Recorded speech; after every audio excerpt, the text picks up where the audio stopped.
Hi guys!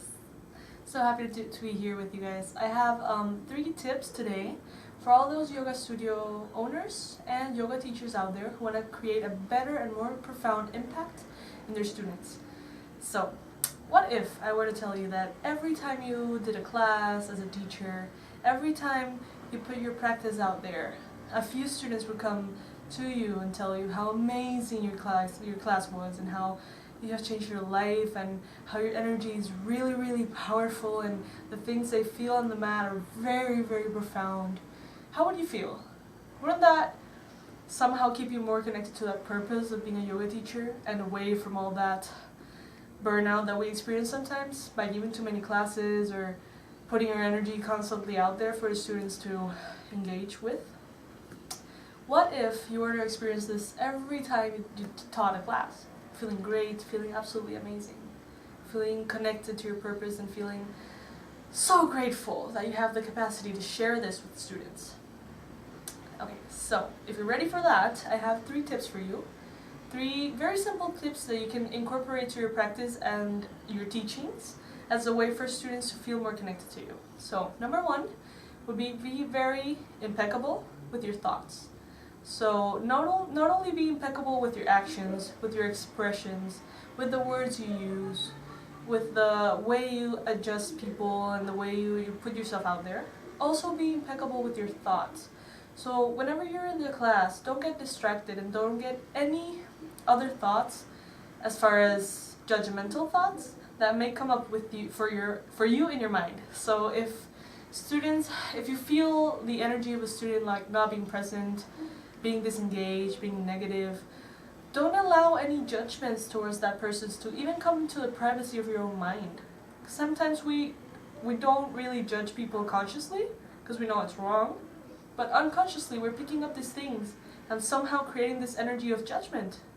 So be impeccable even in the privacy of your own mind. Don't allow negative thoughts about the student's character, personality, neediness, postures, sweat, clothes. Don't allow any kind of judgment to come into you, not even a conscious or an unconscious level. This will allow the student to feel really safe. Because sometimes they're going through a lot in their lives, and they're going through a lot of those problems in their mat in front of you.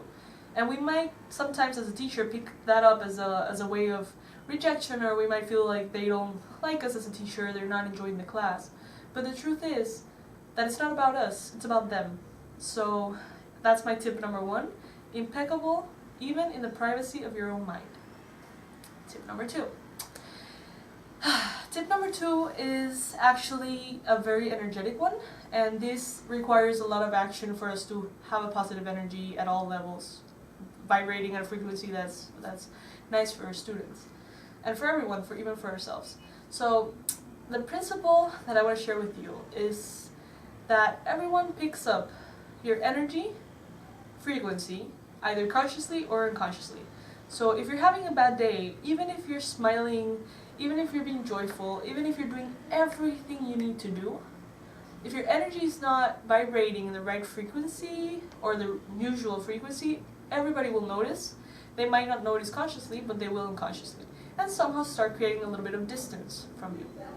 So this is important to know, because yoga teaching is not so much about the skills and about the names and about the Sanskrit and about the theory and about the, all the information we already need to know as a yoga teacher. That is obviously required and it's very important, that's what yoga is. But that's not really what yoga is, if you know what I mean. So if we put that aside, everything we've mastered, every teaching technique, all of the linear stuff that we need to know, if we put that aside and we start thinking about the energy that we're giving to our students, the intention that we're setting for the group, that's what really students feel, and that's what really allows them to heal. So you're holding the space for all of these people's transformations. That's really what you're doing. More than guiding them through the poses, you are holding the space for this group of people to heal. So, having that said, you need to be healed as well. If you're going through so much drama in your life, if you're going through so much confusion, the energy that you're giving them is confusion. even if you're giving all the cues right, even if you're doing all the work right, if your energy is portraying something else, people will feel it, and they might, either you'll start attracting people with the similar problems that you're experiencing at the moment, or you will be repelling the students that you wish to have. So that is a very important one. Number 2 would be clean your energy, make sure you know where your energy is at, and focus on your energy, because that's the energy that you're sharing with the group. Very important.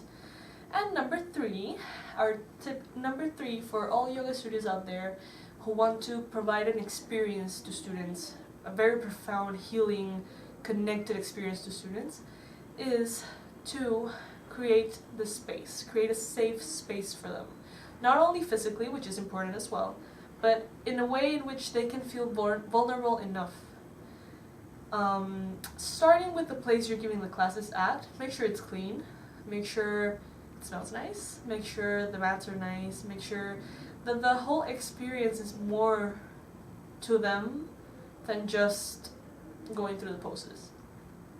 And in the non-physical realm, make sure that all of your students are engaged by you being engaged. Be focused.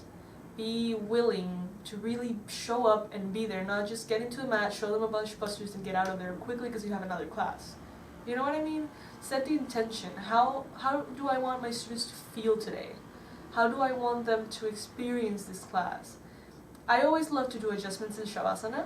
I always love to rub a little scented oils, essential oils on top of their nose, just for them to really, really enter a state of deep relaxation. And I feel like that's really what gets them in love with yoga. It's not a workout, it's not exercise, it's a form of healing so profound. And we need to honor that, not just by knowing all the facts and knowing all the anatomy. What sets us aside from any other yoga teacher is the energy and creation of that space for them. So tip number 3, create a safe space for their experience to happen. So those are my 3 tips for any yoga teacher out there who wants to create more profound, spiritual, heartfelt classes. Thank you very much.